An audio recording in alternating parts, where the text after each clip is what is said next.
Magandang araw mga bayang karista. Ito naman po ang inyong lingkod na si Jigs na magbibigay sa inyo ng giya ngayong araw ng Maynila, no? Grand Copa Division 1 and 2. Yung karera natin, celebrate yung araw ng Maynila, no? Umpisa na po natin. Race number 1. Dito po may siyam na kalahok at ang distansya ay 1400 meters. First choice ko po yung bagong babang numero 3, si Speed Dancer. Nabenta na pala to. From Sandy Javier, no? Diyan Alvin na sumasakay. Isang diremating kabayo. Second choice ko po, numero 2, Giselle Stutch. Ito si Giselle Stutch, matuling kabayo ito eh. Kung mapagbibigyan ni Dixis kayo ito, may panalo to eh. Kaya para sa akin, to race number 1, first choice numero 3, Speed Dancer. Second choice numero 2, Giselle Stutch. Sa race number 2, muli, 1,400 meter distance, may 8 kalahok. First choice ko po, numero 4, Front Runner. Sakay ni Jackie J.R. de Ocampo. Ito, ang baba sa laban po. Kaya lang, matagal nagbakasyon. Ako, malalakas ang tinatalo nito. Si Front Runner, Giant Killer po ito. Sila Heart of a Champion. Yan ang mga tinalo niyan, mga outstanding. Isang diremating kabayo. Second choice ko po, yung galing sa panalong numero 7, Lance in Gray. Sakay ni Kelvin Abobo. Naku, impresibo po ang kanyang panalo. Mukhang nakorek na yung vision nito sa aparato eh. Maganda pa numero, nasa labas. Tingin ko mahigpit na makakalaban. Pero kung magsasama po ako ng pandiyado, numero 1, Flywheel. Flywheel, solo ere po ito. Wala akong nakikita ibang mabilis. Baka makabuo ng ere, maiksi ang distansya.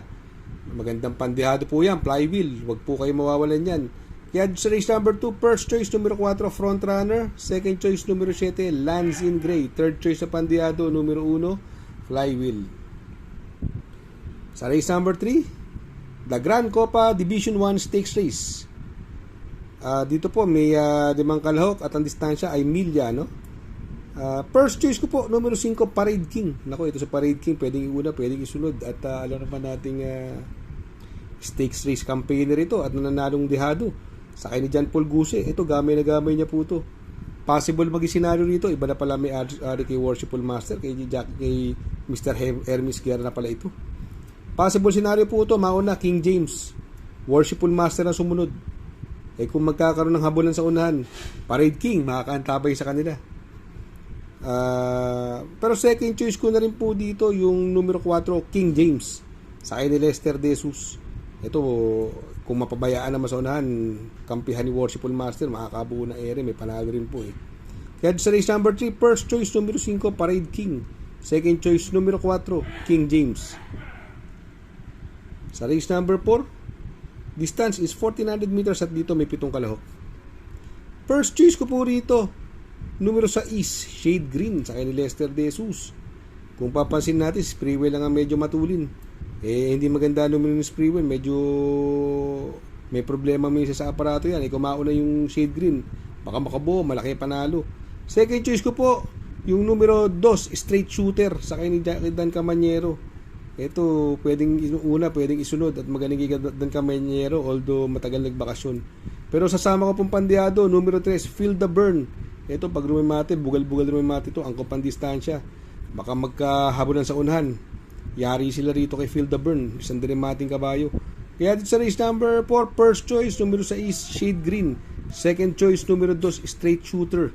Third choice na pandiyado, numero 3, Feel the Burn. Sa race number 5, the Grand Copa de Manila Division 2. May 10 kalahok po tayo dito at 1,600 meters. At dito, anybody's race, no? Tingin ko malalyamado, Speedrunner, impresibo panalo. Huling panalo niya sa milya, 1.30 sa isang prueba. Ang Ready to Risk It All, may panalo rin, coupled entry. Parehas magaling. Resonant, naka-upset po nung nakaraan to kila Pirate. Kaya lang nung huling laban, masyadong magaling yung Lucency, hindi nila tinalo yun. Medyo malakas ang laban nun, no? Ang pwede possible mauna rito si Sherbet Fountain, Andiamo Aperensi. Although isa ang trainer, may isa pang mabilis niya, yung Disca Blanca, baka magkahabulan. Yung Hole-in-One, magandang pandiyado yan. Sa kay ni Pops Caballeo, naku, pwede isunod po yan. Si Hole-in-One, magandang pandiyado po yan. Kaya dito sa race number 5, no? First choice, numero 2, Ready to Risk It All, coupled with Speed Runner. Second choice, numero 1, Resonant. Third choice na pandiado, numero 8, hole in one. Sa race number 6, dito another mile race, no? At dito meron tayo 13 kalahok. First choice ko po yung galing sa panalong numero 8, 2 de Junio. Nakaraan, impresibo panalo nito. Nag-uno 27 sa distansyang 1,400 meters. Sakay ni R.A. Base. Ngayon si Boss Jenjen Huko sakay. Ngayon Milya Carrera. Second choice ko po rito yung numero G, Face T. Sakay ni Jackie Pati Dilema. Ito binigyan na kay Pati Dilema from Dan Camanyero. Tingin ko mag-uumento po yan, no? Kung magsasama po ako ng pandiado, yung numero 3, Echi Ranran. Sakay ni Jigger Paano, coupled with Chiller. Si Echi Ranran po, ito Larsan, maganda tinakbo. Larsan ito, trasero dumating. Tingin ko ito magandang pandiado po dyan. Kaya sa race number 6, first choice numero 8, 2 de Junio. Second choice numero G, Face T. Third choice sa pandiado, numero 3, Echi Ranran, coupled with Chiller. Sa race number 7, another mile race, meron po tayo 9 na kalahok. May makikita tayong bagong kabayo rito, 2 sa Kitty. Numero 3, Tabeguchi, no? Tumakbo po sa kanyang barrier run to, 1.12 media. Medyo impresibo rin po ang panalo. Pero syempre, bagong takbo lang, bagong salta lang po ito. Pero tingin ko may panalo pa rin yan. Pero masasabi ko rito, anybody's race. Ang first choice ko po, numero 8, Miss Ocala, sakay ni Jackie Claro Espare. Nung karera, ang galing nito. Siya na humabot kay Speedrunner. 1.36 Speedrunner doon. Segundo siya dumating, 1.37 media siya. Tingin ko, malaki panalo niya ni Miss Ocala. Ang possible magdala ng una ng karera dito si Shiver Me Pink. At saka si Manila Debay, pwede magkalutsahan po to. Kung hindi magkakabigayan po, sa tingin ko, makakarimati yan sila Miss Ocala. Second choice ko po rito, yung numero 3, Tabeguchi, sakay ni Jackie Pati Dilema. Mukhang may galing tong kabayong ito. Tingin ko, malaki chance rin na ito. Kung magsasama po ako ng pandiado rito, ito na segundong biado to kaya kay Pirate, numero 1, Daily Burn. No? Daily Burn, maganda tinakbo, magaling kay Jim El Shegu. Pwedeng makachamba to, makakapanood ng laban to sa mga naghahabol sa unahan. Kaya dito sa race number 7, first choice ko po, numero 8, Miss Ocala. Second choice, numero 3, Tabeguchi. Third choice sa pandiado, numero 1, Daily Burn.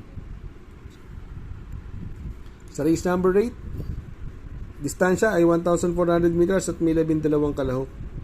First choice ko po rito, numero G, Regal, sa ni Lester De Jesus. Last run po nito, tersero dumating, pinarimati, isang debanderang kabayo. Pero sa 1,200 meters, may best time na 1.13 yan, nakadihado yan, banderang tapos. Yan po ang first choice ko dyan. Second choice ko po rito, yung galing sa panalong numero 3, My Star, sa ni Daniel Camanyero. Ito mababa po sa laban to, My Star. Sa tingin ko ito magandang mahigpit na makakalaban. Yung mga gusto magsama ng diado dyan, ito sobrang baba na sa laban, although laging bitin. Numero 7, Saving Sunset, sa ni Jackie Jigger Paano. Ito ang baba na sa laban ito, dating sweepstakes runner ito sweepstakes runner dati ito si Saving Sunset. Laging bitin, baka mahusto na ngayon dahil mababa sa laban. Kaya sa race number 8, first choice numero G, Regal.